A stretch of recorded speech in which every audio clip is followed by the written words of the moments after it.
College SportsCast. College SportsCast presents Wildcat Weekly. Welcome in, guys. It is Brad with College SportsCast. We are here tonight with our 5th episode of our Wildcat Weekly show. Doing these on Monday nights. I've got John Hammonds here with me. What's up, Hammonds? What's up, man? We are ready to do a little bit of Kentucky basketball talk, to be honest with you tonight. Basketball is about to kick off. Today was the media day. But before we get to that, I do have a couple of things here that I always try to get to. So if you're with us on Facebook, we appreciate you, man. We're getting close to that 5,900, pushing 6,000. Tell your friends, tell your family, share, help us get there. We appreciate that. Also, you can help support us by sending stars or by subscribing for only 99 cents a month. Do try to keep that as cheap as possible. It does give you your own subscribers page that you can post on as well, and it gives you your own subscribers chat. All right, John, we have got a big show really here that we are going to get to, and if you're with us on Facebook, like, follow, subscribe. If you're with us on YouTube, like and subscribe. We appreciate you guys. So just want to throw that out. And then at the top of the show here, guys, I am going to go ahead and put up in the left-hand corner is our licensed vintage apparel company. If you scan that QR code, I will leave this up on the Wildcat Weekly show. You can get some really cool Kentucky retro gear from Home Field Apparel. Check them out. Use our code CSCast. But if you scan that QR code at the top left of the screen, it will use our link. So you can purchase all kinds of stuff. 96 championship shirts, cool like throwback logos, Power K, all that kind of stuff that a lot of Kentucky fans like. Check them out. I'll leave that up at the top of the screen. All right, John, today was Kentucky Basketball Media Day, and I was there and got to attend. It's really cool to do some of this stuff and be there and be in the room. I'm gonna tell you, man, the room is full when Mark Pope takes the mic.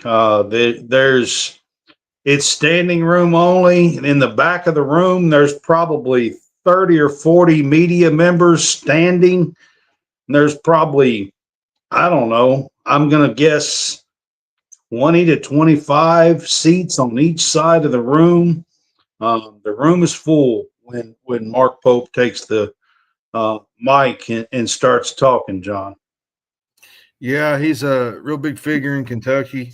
I was kind of keeping up with a little bit of it today. I like the way that they was talking about JQ's rehab process. Said it was really unbelievable that he's made progress with his ACL rehab, but they're still taking a cautious approach to it. There was a lot of talk about Mo Diabate, a lot of praise for him. Pope talked a little bit about Purdue, the Georgetown exhibition games. He did. He was asked a question today, about what those games mean and stuff. And he really talked well about those games and what they mean to him and his team, and that they are preseason games, so that they get to go and learn something about their team and it not count. And, they can make some adjustments and that kind of stuff. I felt like that was a big deal to him today. Well, yeah, and he even talked about, we get to play the preseason number one team, we get to do it before the season even starts. So he said it's going to be a big test for us coming into that game. You know, he also spoke on, you know, the comparisons with Jalen Lowe and Lamont Butler, the way they run their defense, the way they shoot. I felt like, you know, he kind of brought that out. And he was talking about last year's team, how he really loved last year's team. You know, so it should be a fun season, Brad. I'm excited about it. We got a, you know, eligibility guy that got eligibility today. He did. I think the Croatian, I'm going to be honest with you, Brad. I think the Croatian, by the midway point of the season, I wouldn't be shocked if he's in the starting lineup. Yeah, I mean, he's a little bit going to be behind the eight ball. All these other guys have been on campus and been able to participate for like 8 weeks, and he is just now getting his NCAA eligibility granted. So, Yelovich is his last name, and he's like 6'11", can really shoot the ball. I do believe by the end of the season, he's going to be a big piece for this team. Yeah, he is. And another thing, you know, I was kind of looking at the front court. Like, you know, you're going to have Diabate at the 4. It was really cool, I think you can put him in some of the small ball lineups. He's physical at 220. I don't think we're going to be able to play him at center for long stretches of times. That's why I think you got to have some guys step up like Garrison, Jaden Quainance, Malachi Marino, and even Reese Potter. I think Potter can be in the mix there. But I think, you know, if we're all looking at it from that perspective, it's probably going to be Garrison. He's the returning player of that whole group. He's got the most experience out of that group. The problem is he was so inconsistent as a backup last year, Brad. He's going to need to be a lot better to remain, I think, in the lineup because of Quainance. I'm going to tell you something. When Quainance gets in there, if he's anywhere close to where he was when he played with Arizona State, it's going to be hard to keep him out of the lineup. It's going to be hard to control him in the paint. Now, how will he learn with the SEC? It's a different animal than the Big Ten, Pac-12. He's got a nice shooting touch, I think. He rebounds the ball pretty good. Should be interesting to see how they use that front court if Jaden Quainance can't start out starting the season at the same I'm going to guess here, John. Now, I don't know. I mean, they didn't really talk about this today. He was asked the question, but I'm going to guess that Quainton starts the year out at least the first game or two setting out. I'm just guessing here. That's just a pure guess on my part. I know the Louisville game is pretty early there, and I would think that would be if he is close and really healthy, and I do believe it looks like he is way ahead of schedule. Mm-hmm. I would think that would be the game that you would see him come maybe off the bench for 2 or 3 games, play 15, 20 minutes off the bench. Well, you know, for Jaden Quainton. I'll tell you too, I really like Malachi Marino as well. I think he's a really good player. The one thing that really concerns me about this whole group, and we'll kind of move on to the next, is the injury bug, Brad. You know, we had it last year. Seems like we've had it every year the last 4 or 5. It decimated us last year. 36 games last year of the 36 games, it had its full complement of players for only 7 games. You know, you had Kurt Frissa. He was out for a while. You know, you had Jackson Robinson set out 12 games. Lamont Butler was out for a shoulder injury, played through it down the stretch. Carr was out for a few games. Carr was out. And it really struck them in the middle of November, and it just kind of showed up in March. Now, the Tennessee game, I felt like they didn't play great in that game. It was just against them that night. Tennessee was hitting everything. Kentucky just could not get nothing going. The depth wasn't there either. Now, they'll be deeper this year from, you know, top to bottom. It's going to take some players to step up in the absence of Butler, Carr, and Robinson. If Kentucky can stay healthy, this team has an opportunity to be a Final Four team, but I'm not going to kind of get into that yet. We'll kind of wait till the next couple of weeks because we don't really know what this team's going to be about. We're just going based off preseason rankings. But if this team can stay healthy and can, get Quaintance in there, get Garrison back, to Garrison at the end of the year, the Garrison that played against Illinois and the Alabamas and whatnot, I think this team has a special chance to do some special things. Yeah, I mean, I agree with you. I think this team is going to be a really fun team to watch. Should be right up there with some of the better teams in the country. But I will say this: there may be a few growing pains along the way, especially early in the season. You just never know.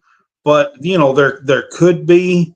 You catch Louisville really, really, really early in the season now.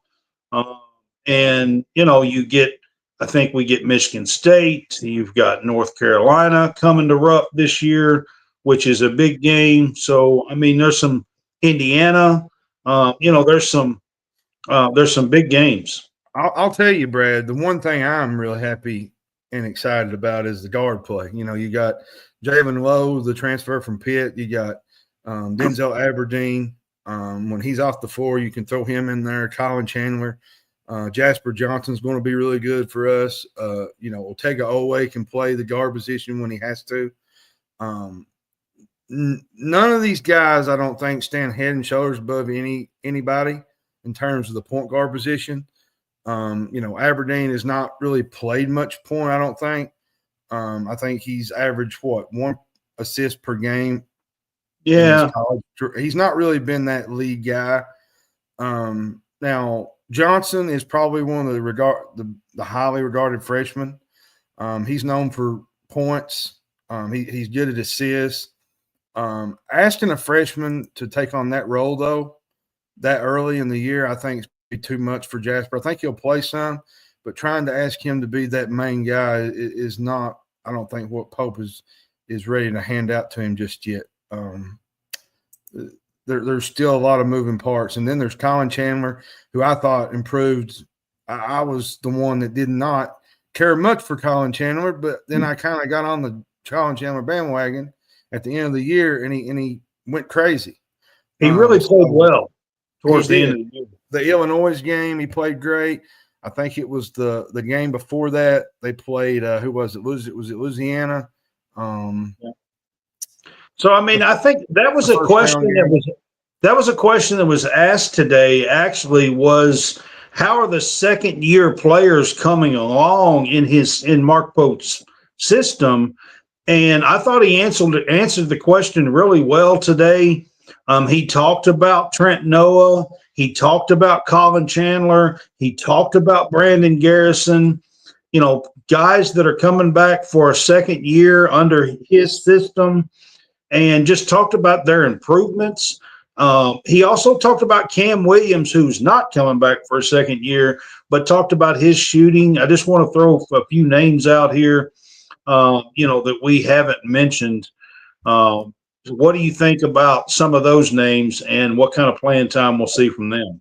I like Cam. I think he's a really good shooter. He was good at Tulane.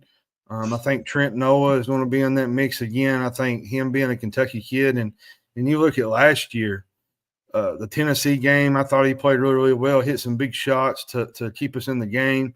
The Alabama game, he hit some big shots. Like I said, you got Colin Chandler. Garrison's going to be really good again, I think. I think this is kind of a leap year for Garrison to kind of show himself. Last year he had moments where he just did not play great. Down the stretch now, he played great, I felt like, in the tournament. He made some plays when we needed them. I think he was the one that had the big game in the Illinois game that kind of propelled us to win that game, him and Owe. So, and then you got Owe, like you got to speak to him today. Owe is the man.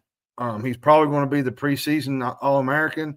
He's going to be SEC Player of the Year honors.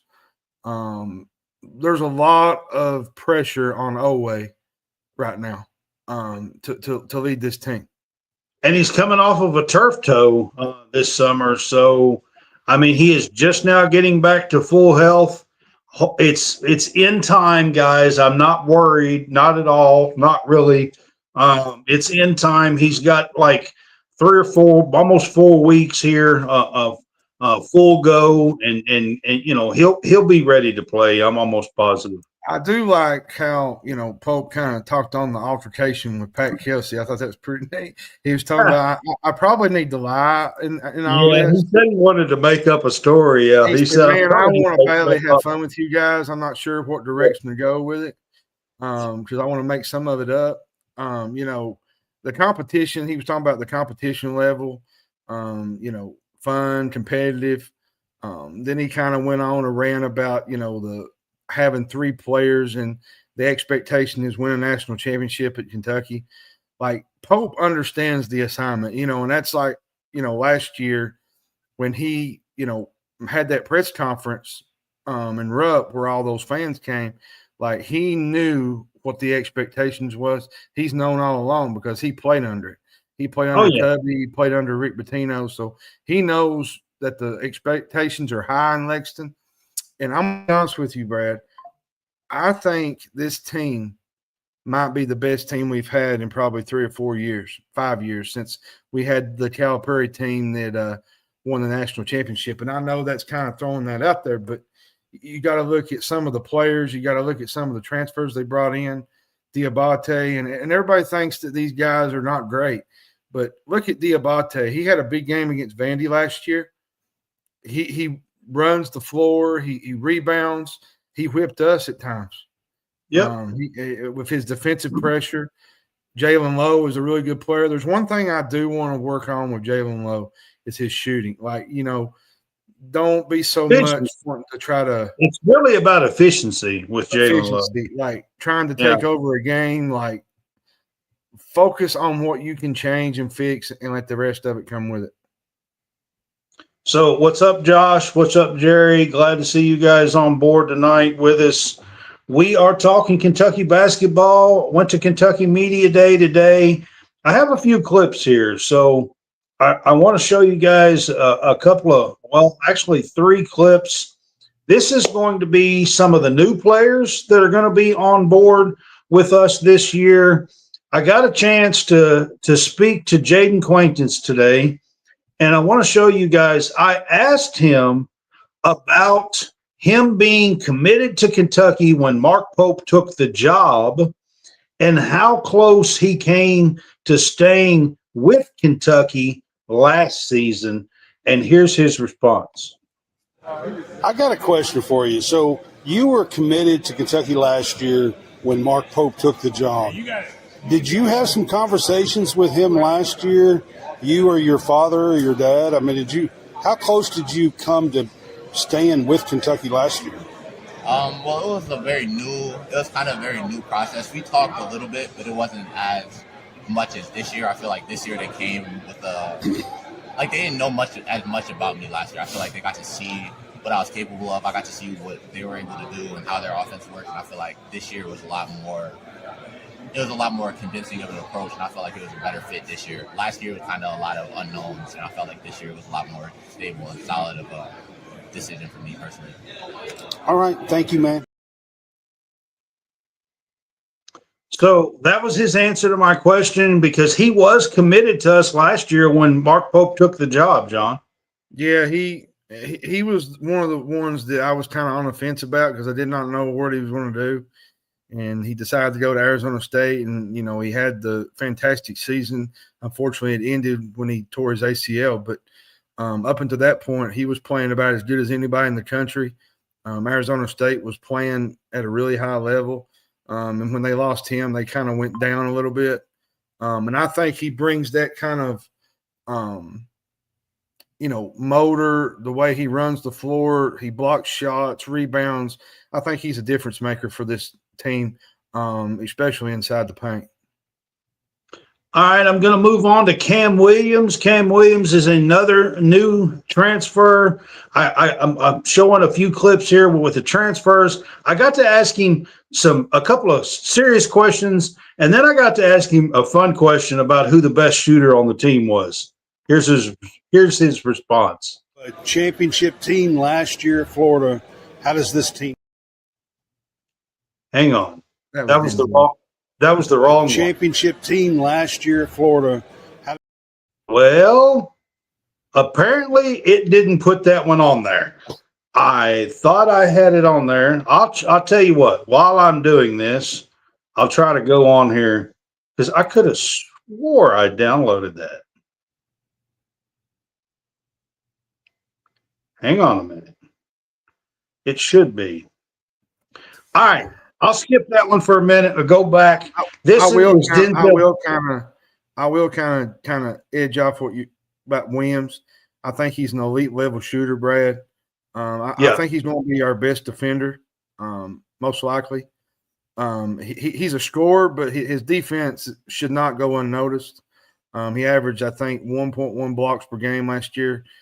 He had a real big performance against Rice last year, 3 blocks, 2 steals.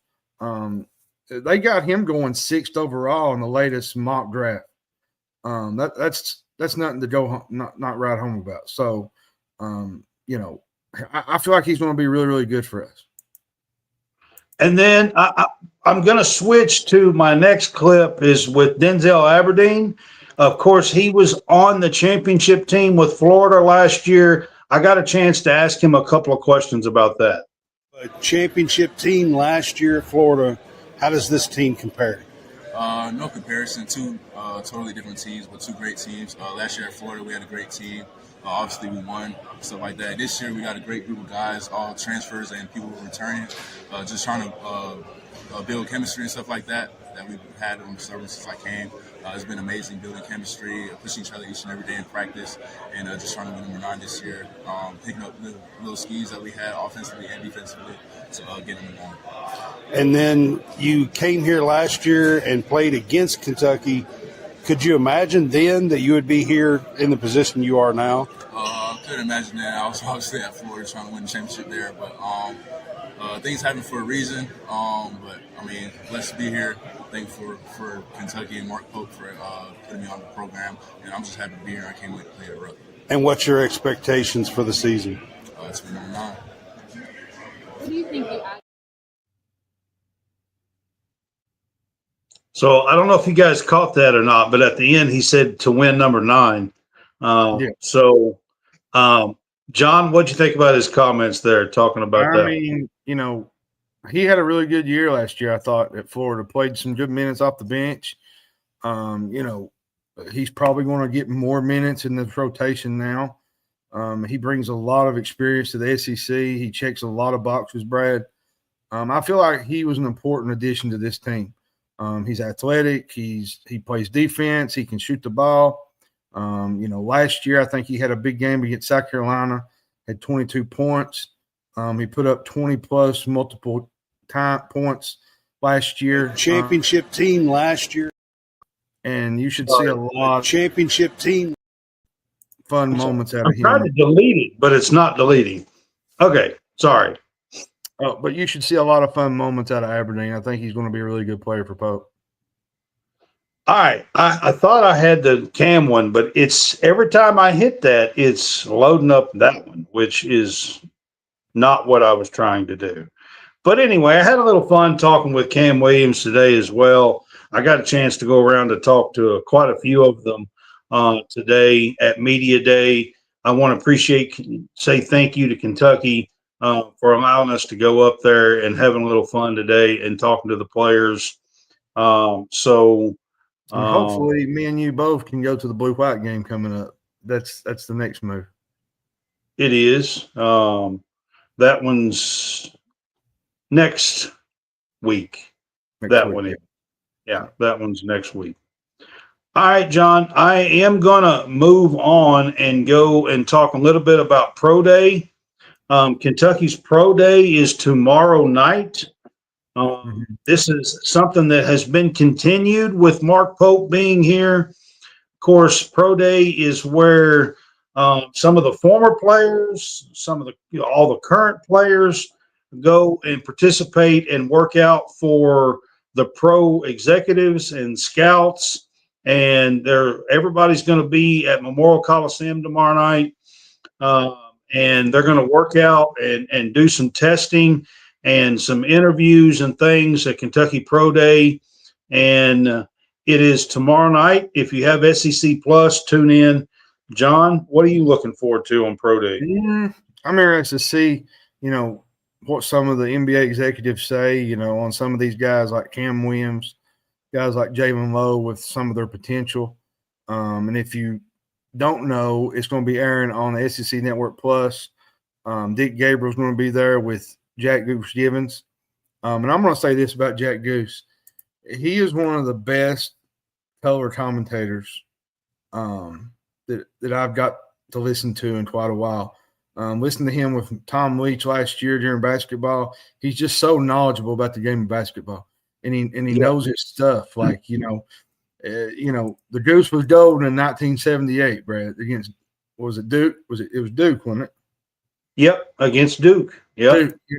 And he's been around the block. He knows. He's been around the program. So it'll be interesting to see him get to talk a little bit about this and what they bring to the table. Yeah, I just want to say again, thank you to Kentucky. Like I get to be there tomorrow night and be a part of this, so it's going to be a fun night. Getting to go to Kentucky Pro Day, be there in person, see them work out, see them do all the testing, witness some NBA scouts and executives, former players. It's going to be a fun night tomorrow night, and I just want to say thank you to the University of Kentucky and looking forward to that tomorrow night. All right, but that's not the end this week.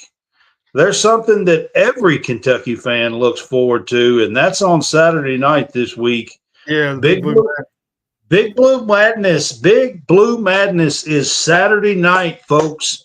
If you're a Kentucky fan and you don't know what Big Blue Madness is, you need to be put in a hospital somewhere, is all I know. Yeah. I love it. They do the live team and coach introductions, the performances. They do a lot of giveaways. I really like the women's part of it too. The women get their share of their time. A lot of people don't really look at the women much. It's all about the men. But I'm going to tell you something. What Kenny Brooks is doing with this program, y'all need to go out and support the girls this year, especially at Memorial Coliseum. They're a really good basketball team. They've added a few people out of the portal. They've added some extra girls from last year from this team, Claire Strack, Key, and Brad goes and he covers these girls and he sees the work that they put in. So if you get a chance this year to go out to Memorial Coliseum, you need to go check them out because they're a really good basketball team, and Kenny Brooks is really changing the culture there in Lexington. Michael Taylor, I agree with you. If you don't know what Big Blue Madness is, man, maybe it's mental hospital. I'm not sure. If you're a Kentucky fan. And the tickets went out really, really quick. 29 minutes, I think, or something. They sold 21,000+ tickets. Yeah, it's pretty quick. That's basically why they call it madness, is because Kentucky fans are like mad when it comes to basketball. That's like Cal Perry always used to say, "You people are crazy," and that was not an exaggeration. Yeah, and today they did announce something new for Big Blue Madness. There's going to be a fan fest before Madness. And Mark Pope talked a little bit about it. I'm going to put that up right now. Now, maybe, and so this is going to be open to everybody in the public for free. You don't have to have a ticket to Big Blue. I'm going to be there. The guys are going to be there, signing, talking, pictures. We're going to have a bunch of booze there and food there and games there, and it's just an opportunity for us to just reach out and actually touch and hug every single member of Big Blue Nation. It's going to be unbelievable. It's in that. It's in the exhibit hall. And I can't wait. It's gonna be so fun. One thing very near and dear and personal to my heart, the Be the Mass program, which is now, they just renamed it to the National Marrow Donor Program. Let me tell you a little bit about this. So, So he got into talking about the National Bone Marrow program. That's something you can do at the Fan Fest for Big Blue Madness. But this is something brand new, John. This is going to be about 3-4 hours before Big Blue Madness. All the teams are going to be there. The women's team is going to be there. The men's team, you get to go hang out with the players.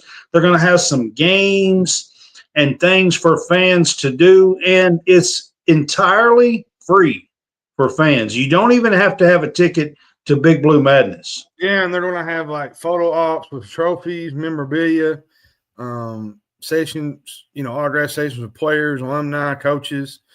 It's going to be a fun thing. But, Big Blue Nation, they come out every year to the basketball games, and I think this is another way for Pope to kind of interact with the fans. It's going to be a lot of fun, Brad. It is. And if you're a fan that can't afford tickets and can't go to a lot of this stuff, and you want to meet the players, see the players, hang out with the players, meet the team, meet Mark Pope, whatever it may be, this is your chance to go out and meet the team. And guys, near and dear to my heart, honestly, the women's team, meet them. They've got a lot of great players, a lot of great women on this team. They're fun. Tayani Key's going to be a blast on Fan Fest here. I guarantee it. Hands down, she might be the most fun one there. And I will say, to add to that, Kentucky's also hosting a 5-star recruit to begin this week. Ron Rippey Jr., a 5-star point guard in the 26th class. He's being hosted this week. So a lot of things are going on. I think he's ranked as the top point guard prospect in high school senior class. He was supposed to visit Kentucky in August, but weather issues caused his travel plans to kind of get skewed up. So big week for Big Blue Madness, big week for, the Fan Fest, whatnot. And Kentucky football has a bye week. So go out and enjoy the basketball program right now. And Big Blue Madness, you're talking about the men's having some big recruits there. I know Kenny Brooks will have some big recruits there as well. And I want to switch up a little bit here and talk a little bit about the women. Kenny had a press conference today. I will put that up real quick while we're talking about Kenny. He had a press conference today as well. He's put a team together here, John, that should be a lot more deep, and he should be able to go to his bench more this season. He should. Last year I felt like his bench kind of let him down a little bit. He didn't have a big bench. And now that he's getting, the players that he's brought in there, he's got Clara Stratt coming back. Like you said, Key's coming back. Tony Morgan is coming in from, Georgia Tech. She's not Georgia Amore, but she can do things about like what Georgia Amore does. So fun team. You brought in players like Josie Gilvin, who is going to create havoc on the defensive side, can knock down a three-pointer. Asia Boone, I know it's not a sexy name that a lot of people know, but I'm going to tell you right now, the girl can shoot the ball. She can. And a lot of people don't realize, Brooks even said it. He was talking about Georgia. He said Georgia is an elite passer, but he said Tony is more score-minded. She's about finding her teammates. She likes to run the ball down the transition. She's very creative with the ball in her hands. The team around her should help her. This team is tall, man. Clara Silver. They are. For the women's, they are tall. They did lose Clara Silver to the portal, but they got Clara Stratt. Like I said, they got Key. I think they're going to be somewhat similar to last year, Brad. Probably a little bit more or less reliant on the three-pointer. I think they're going to probably take advantage of their mismatches with their length and their size. And I think that will be a key to some of the games as well. I don't know. I think Brooks likes to take that size and stretch the floor with it and make those big girls have to come out and guard that 3-point line. Guard the 3-point line, yeah. Yeah, I think that's what you'll see this team do a lot. But I will say this about the women, all right? So women's basketball, Kentucky's not a name like LSU, South Carolina, Oklahoma, a few of these teams that might be in front of them in the preseason polls, all right? The women, I think, will hang out around 18, 20, 22 in the preseason poll, somewhere in that range. That's what I'm assuming or guessing. But, John, I really feel like if this team comes together and can stay healthy and go 9 or 10 deep on the bench and really come together, I think this team could climb inside the top 10. I do. You know, I think they match up with Louisville real early. They got some games against Purdue. They play Maryland, really good Maryland team from last year. So they got some opportunities to knock some doors down. And, you know, and the SEC is going to be just as tough. You know, LSU ended up getting a unbelievable class. Malaysia, Wiley as well. Yeah, it's, you know, SEC's tough, man. Oklahoma, you know, Tennessee will be better. Again, you know, they struggled towards the end of the year last year. Ole Miss, like she brought in a lot at Ole Miss. I think Arkansas is going to be a little bit better this year. Well, they got a good coach. They got a good coach. So SEC is not no slouch in the women's game either. No, it's going to be a bear, but I really like the team that Coach Kenny Brooks has put together here. And I'm looking forward to the season. And the women will be a part of Big Blue Madness. Yep. And we will have and Kenny will have recruits there. And then they also will be a part of the blue-white game. Both the Pro Day tomorrow and the blue-white game are at historic Memorial Coliseum. Of course, Big Blue Madness is at Rupp. And we'll probably have to delay our Big Fuss show tomorrow night. Probably later in the week, most likely. Yeah, probably, because I am going to be at Pro Day tomorrow night. So and my birthday's Wednesday, so I don't think I want to do much on my birthday. Oh, come on, John. Oh, come on. All right. I do want to get to Kentucky volleyball real quick on the show. The girls, Kentucky volleyball, they are still ranked number 3. They are 10-2. But here's the big thing, John. They played 3 SEC games, and they have swept them all. 3-0 sweeps. They're playing about as good as anybody. They beat a really good, I think, Ole Miss team. You know, what was it? 3 sets, I think. Was it 3-0 on Friday? Yeah, 3-0. Yeah. You know, this is not a bad Ole Miss team. I mean, I know they're 9-5, 1-2, but they got a pretty good volleyball team. And Kentucky's what, 10-2, 3-0. They held Kentucky to its second fewest kills this season, which should tell you how good this Ole Miss team is getting better in the volleyball realm of things. You know, it's going to be fun to see where Kentucky ends up down the road. You know, Brooklyn DeLay, she's playing as good as anybody. Ava Hudson. I mean, the schedule gets a little more tough here in the SEC. It does. You know, coming up, you know, so you got Texas coming up pretty soon, which is the number 2 team in the country. Florida, Missouri, you know, there's some pretty good. Tennessee's got to be. You know, look at last night. Vanderbilt won their first volleyball game. Was it last night or not? It was Vanderbilt. Yeah, this is their first year since 1980. Right. Yeah, it's been like 45 years. 45 years. So, Yeah. Yeah. It's so tune in, guys. The volleyball team is really good. Coach Craig Skinner is one of a kind.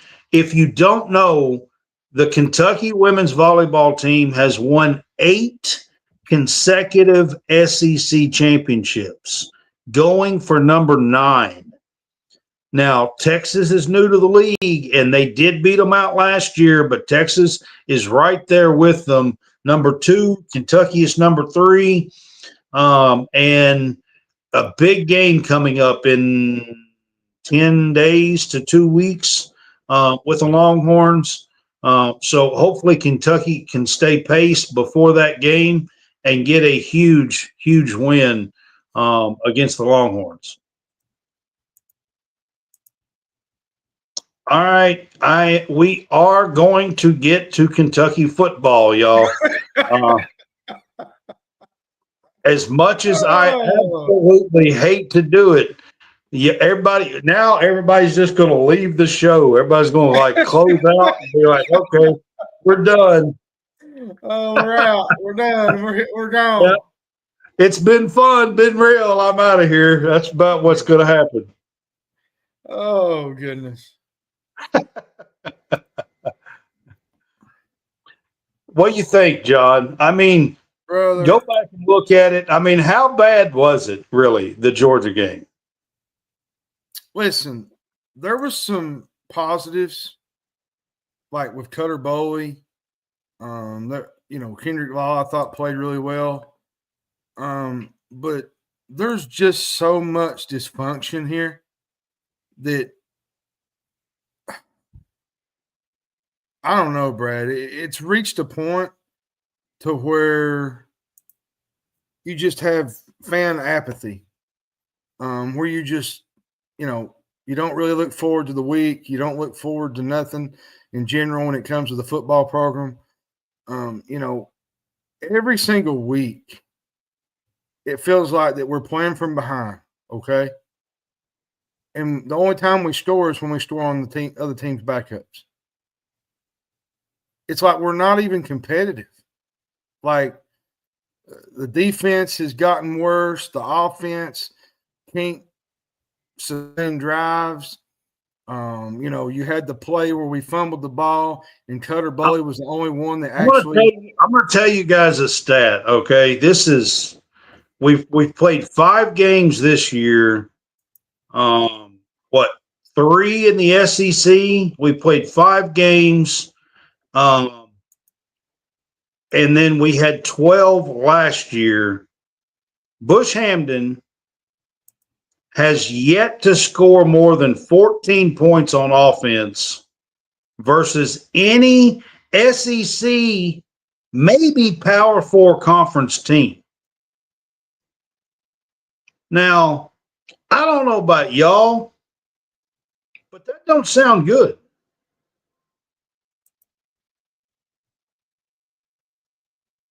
Like, I'm pretty sure the key to winning football is putting some points on the board, especially in today's game. You're not going to win games, and I've been saying this for years now. You are not going to win games by scoring 13 points. I don't care who you play. It's just not going to happen. Well, and then you had the whole, at the end of the game, the coach was being asked about his exit strategy instead of, his normal game prep. And he kind of got pissed off when somebody asked him a question. He said, I don't want to hear that crap anymore. He was – you could tell there's, pressure on this guy. Stoops might not want to, but it's going to be hard to avoid all the negative press, Matt Jones, the media. The school isn't exactly swimming in money, Brad. Let's be honest. They took a loan, $140 million loan from the school to pay for some projects. I think it was including $36 million for Kroger Field. They're transitioning to a limited liability company, Champion Blue. The question to me is whether there comes a point where it's costing Kentucky not to change, like, the attendance suffers. Do boosters stop giving money? And almost every program, SEC program, you're probably going to have the answer, swallow the money and make the change. But at Kentucky, basketball holds a strong suit here, right? And Stoops, to me, has one of the best jobs in college football because he can, win 5, 6, 7 games and the fans are happy. And to be fair, he's done that for some of his tenure. But the last 3 years, 4 years, Brad, have been absolutely atrocious. It's hard to say. And see the jump that Vanderbilt has made. You've seen Vanderbilt, Missouri become a perennial contender. You've got Ole Miss, which has been successful under Lane Kiffin. You forgot how bad that was from 2016 to 2020. South Carolina almost made the playoffs last year. Jeff Levy has changed Mississippi State. Like, at some point, you have to make a call on what you need to do. And I'm going to be honest with you here. And I don't normally say this on live air, but I'm going to say it.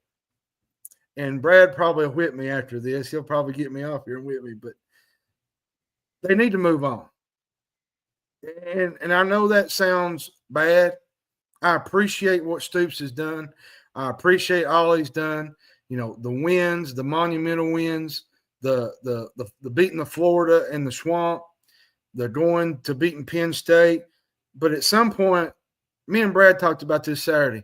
Sometimes the well just dries up, and it gets dry. Well, I want to address a couple of things here. So my thing is this. There's a ton of dysfunction going on within the program, within the team, within the coaching. There is no discipline when it comes to preparation. And, I'm going to ask you guys a question, all right? How many illegal formations has Kentucky's offense had this year? How many times has a play been called back because we have an offensive lineman too far down the damn field? And then there was a play that I'm going to get to on Saturday. They don't even know how to line up for a punt. And they get a flag of illegal formation on a punt. I don't know. Y'all can talk about Stoops all you want, but I'm going to tell you one thing I know for sure.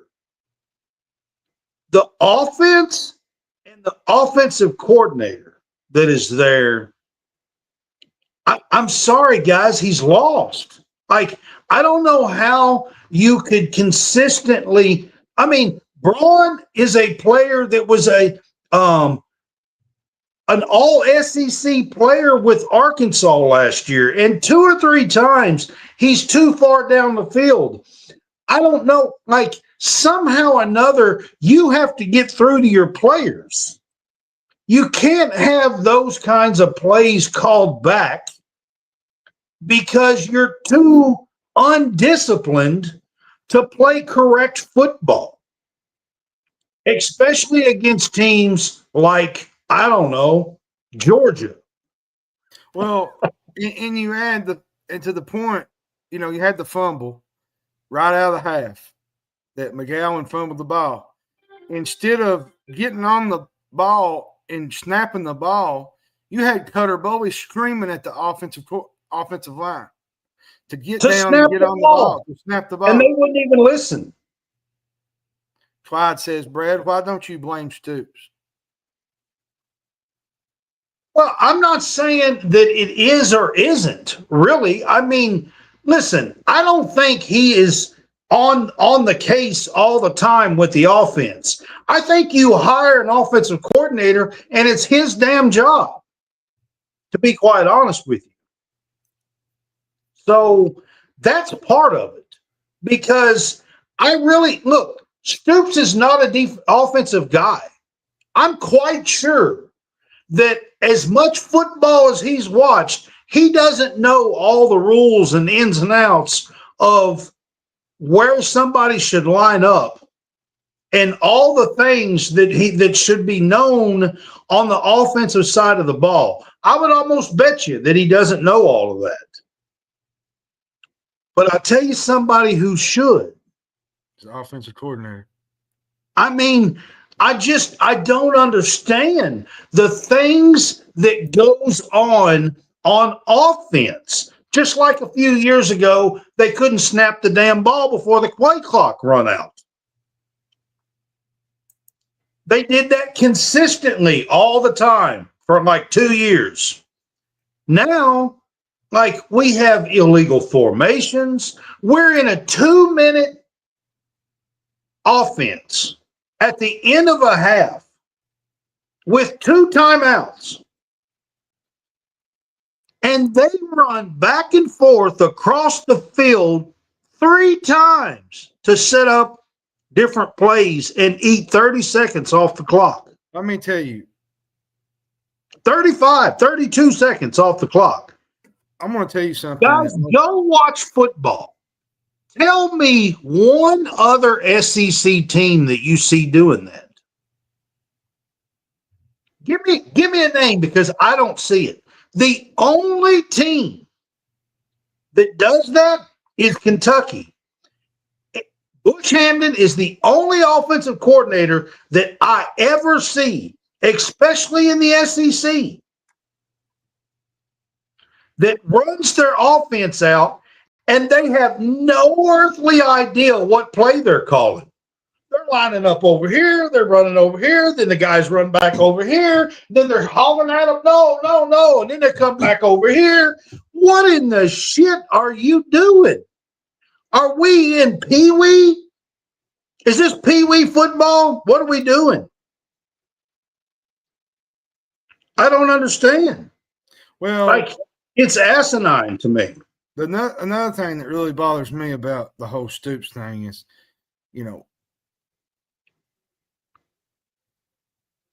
is during the post game, I heard the word maybe 6 different times in a post game. Work. We'll keep on working. You got to block it out and get back to work. Like, he said that for the last 3 to 4 years.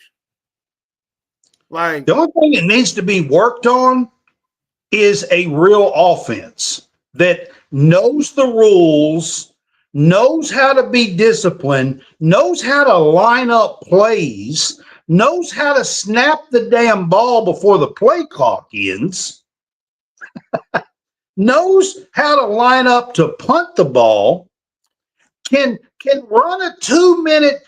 We've had 5 games. There's been at least 2, if not 3, where we're running a 2-minute drill, offensive drill, and we just sit and run back and forth, call timeout, run off 35 seconds. We look like a bunch of fools.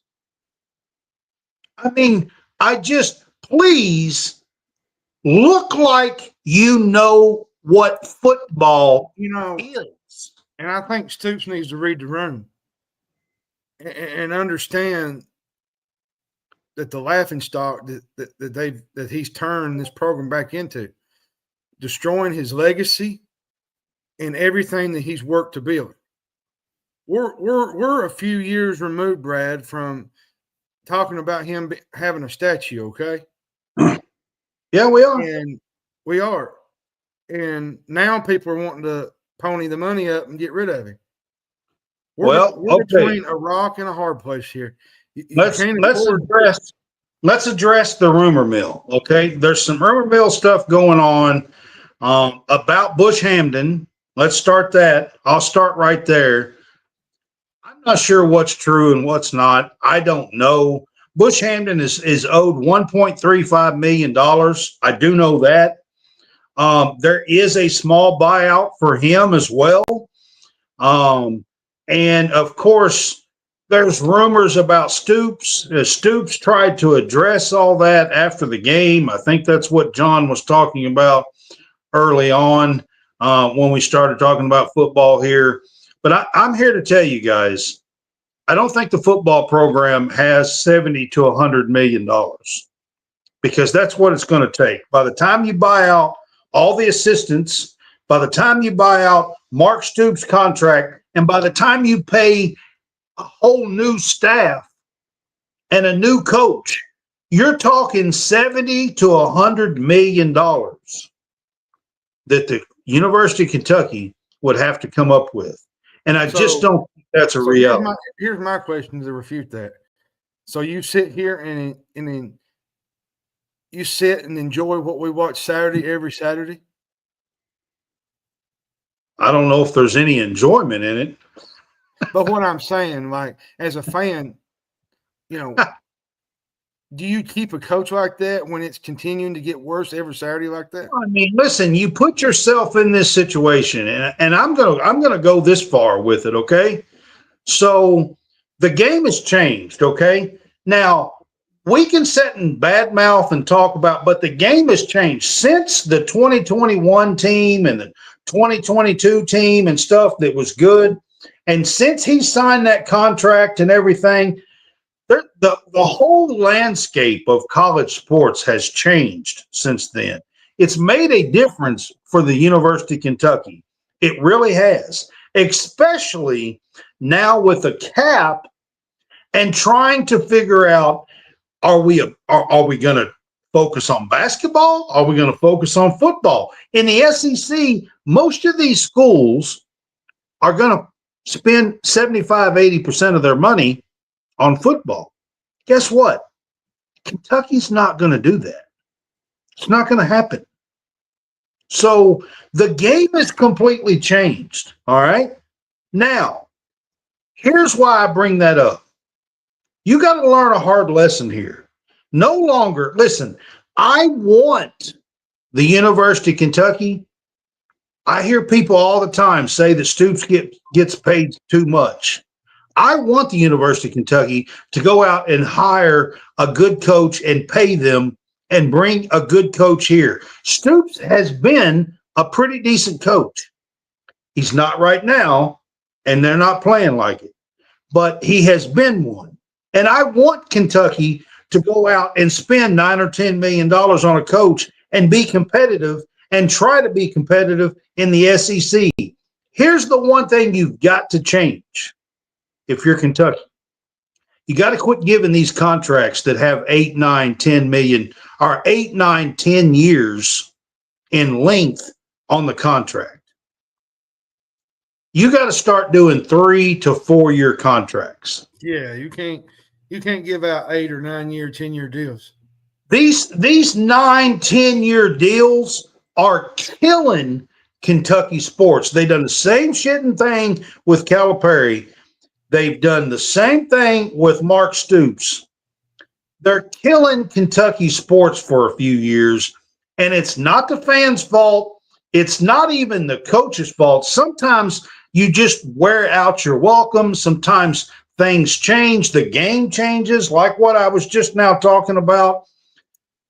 You can't give out these. The reason why the buyouts are so big, it's because you're giving out 9, 10-year deals.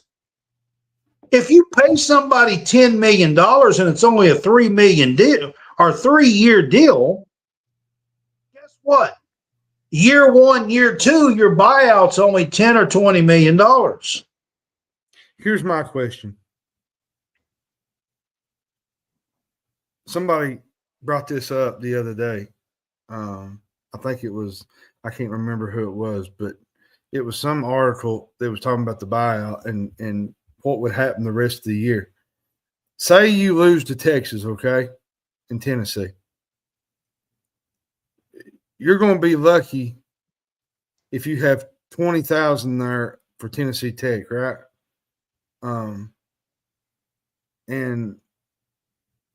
you kind of end the year in a bad spot, right? And you go into the next year with the ticket sales, okay? You're basically running this back and pushing fans out to where they don't want to buy season tickets next year. That's basically what we're doing. And I mean, and John, you keep bringing up the same points. I mean, I get it. I mean, we all get it. Everybody gets it. But the problem is that financially hands are tied. I don't know how you think that's going to change. You can't talk your way out of it. It's not a wet paper bag. You can't talk your way out of it, man. Like it's just. Oh, I'm not. I'm just saying. You lose the fan base, you're losing everything that is involved in Kentucky sports. Like in Kentucky football, to me, I do know this. There's a lot of faithful fans. You have to make some changes, and the very first one I'm changing is every single person on that offense, maybe minus the wide receiver coach that they just brought in. Maybe. That's a maybe. The rest of them, please, for the love of God, get an offense that looks like they know what they're doing. But the Because problem right is, now, Brad, they you got don't. a coach that's a defensive-minded coach, and he does not want to do certain things. He wants to run it. He wants to do the old school, run a little bit, play your defense. That ain't going to work in the SEC. I hear you, John. I hear you. I'm just telling you. All right. We're going to end this up talking about the bye week. They do have a bye week here. Unfortunately, Stoops ain't been great in a bye week after a bye week either. I think he's like 5-11 or 6-11 or something after bye weeks. It's 6-11. But I do want to talk about this because it is a big deal. The Texas Longhorns are coming to Kroger Field for the very first time. And here's the thing. Braden. Yeah. Oh, me. Yeah, that's my son, y'all. Oh, goodness. All right. Anyways, here's the thing. Texas has not been playing great. Arch Manning's not playing great. They just got their hind end kicked at the Swamp, and Florida was 1-3. I mean, this is not an impossible game. If you get your SHIT together, this is not an impossible game. And what a mountain you could climb. All this talk and all this stuff, okay? Just imagine for 1 second how this would change if Mark Stoops beats Sarkisian in Texas in 2 weeks at Kroger Field.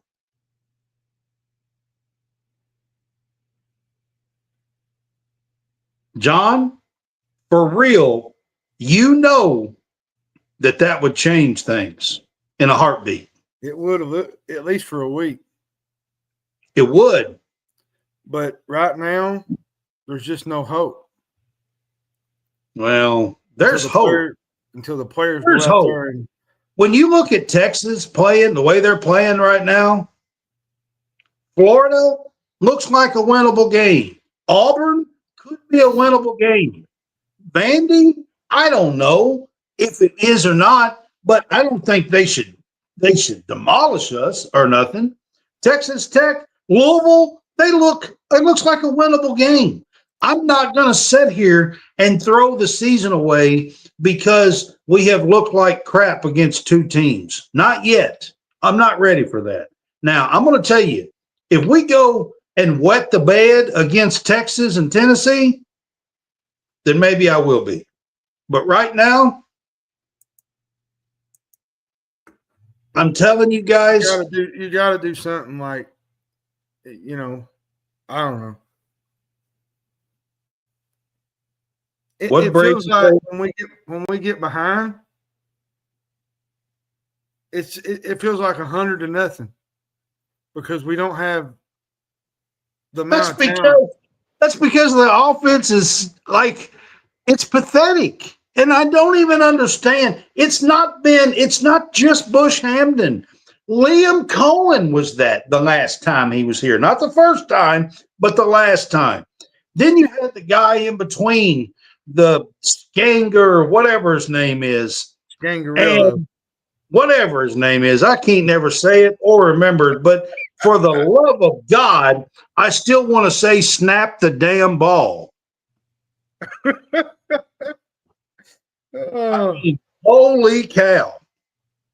The offense at Kentucky it's broken. It's absolutely broken. It's just broken. That's all there is to it. Clyde, Please. I love you, man, but you're just going on and on about the same stuff, man. You're beating a dead horse. I mean, listen. Texas, in all honesty, is not looking that great. They played 2 Power 4 conference teams. Now they're Ohio State and Florida, but Florida's not great. They've lost them. They played 3 non-Power 4 conference teams, and they've won. They're coming to Kroger Field for the very first time. And I don't know about you guys, but we're talking about a team that has, that never comes here, that has always been pretty good in football, that made the Final Four in football, the semifinals last year. And it's a big deal to me. Like, I don't care what we've done the last 2 weeks. I want Mark Stoops to be focusing on beating Texas. Here's the thing. If you lose to Texas and Tennessee, you might as well. I said I will revisit things, John. I'm not saying, but I mean, at this point, like there still is winnable games on this schedule. But we got to figure out how to come out and play like we never do. It's like, I mean, first of all, can we put up 28 points on somebody that has a pulse? I mean, I don't know. Maybe we keep our offensive linemen in the place where they're supposed to be. Just an idea. Maybe. I mean, just off the top of my head, maybe, just maybe, we know how to line up and have a formation so it's not illegal. I don't know. And then I'll give you one more. Just maybe. When you're running a 2-minute drill on offense, I don't know, maybe you don't run back and forth 12 times and eat up 45 seconds of the clock. Yeah, that's another problem. I mean, and one last thing. Please snap the damn ball. I mean, Lord. Another thing that really bothers me is the defense. They're giving up too many explosive plays. That's got to stop too. I know they got a couple of guys out in the secondary, like Waller's out, and there was a couple of guys out, but like show some pride is all I can say. If you want this fan base back, you need to go out and beat Texas. Clyde, you might be right. I'm not saying you aren't. I mean, I have no idea, but what I am saying is this. They haven't played that way. He didn't play that way against UTEP. He didn't play that way. Huh? It called him Archie Manning. It ain't Archie. It's Arch Manning. Yeah, it's Arch. Yeah. Yeah. Archie's a little too old to be playing right now. Yeah, that's what I started to say. Yeah, he's a little bit too old. I think we need to end this segment because we've said our piece on this. Yeah, yeah, I'm ready to. I just wanted to move in with the Texas game because that's the next game. I'm glad we have a week off here to talk about basketball.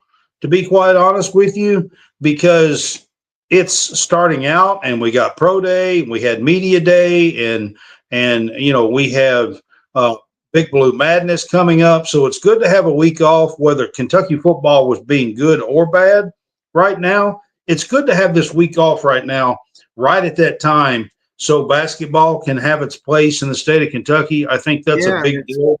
It's my birthday week too, so big week. Yeah. John, happy birthday. I do want to wish you happy birthday. I know you're like, I don't know, 39 and holding now or something like that. Something like that. Yep. Yeah. Oh, Yeah. and I forgot to tell you, happy birthday to you too. I didn't get a chance to do it like live like this, but Yeah. I'm glad you had a good birthday. Everybody on Wednesday, let's see, today's Monday. So everybody on Wednesday, jump in Facebook somewhere, X somewhere, and wish old John Hammonds there happy birthday. Thank you, everybody. Thank you, Jerry. Even though I don't like you 49ers. Oh, me. I have to give Jerry a hard way to go sometimes. So. We all just have a little fun here. Yeah. All right, guys, we're going to wrap this up. This has been Wildcat Weekly. This is our 5th episode of Wildcat Weekly. If you guys do not know, we have been doing these on Monday nights, trying to do a weekly show about Kentucky here. We started the show off with basketball, hit a little bit of women's basketball, women's volleyball. Dad, you're still 31 and holding. Yes, because I told him that I was 31. Oh, You did. Lord. Yeah, Braden's trying to give me crap. That's all right. His day's coming. That's all right. All right, at the top of the screen, guys, go check out QR code up there. Check out Home Field Apparel. Use our code CSCast if you don't hit the QR code, but that QR code will take you right to our link. And shop, pick out some really cool vintage Kentucky gear to wear to games or just around the house when you're watching a game. So have a little bit of some new, really cool vintage gear there for Kentucky. All right, guys, we're going to wrap this up. Y'all have a great week. Tomorrow night, I probably will not get back in time to do a show. Wednesday is John's birthday, so we may do what we did last week and just kind of combine our good, bad, and ugly on Friday night this week and for our game day pick. Can my ugly be the 49ers on Friday night?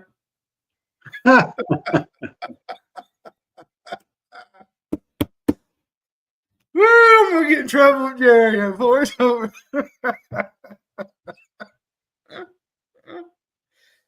Oh, goodness. All right. I was just reading comments. Braden's having a little fun, it looks like, on there with us. Yeah, all right, guys. We're going to wrap it up. Y'all have a good night. We will see you, I know, Friday for our game day pick'ems. Yeah, have a good one, y'all. All right. Thanks, guys.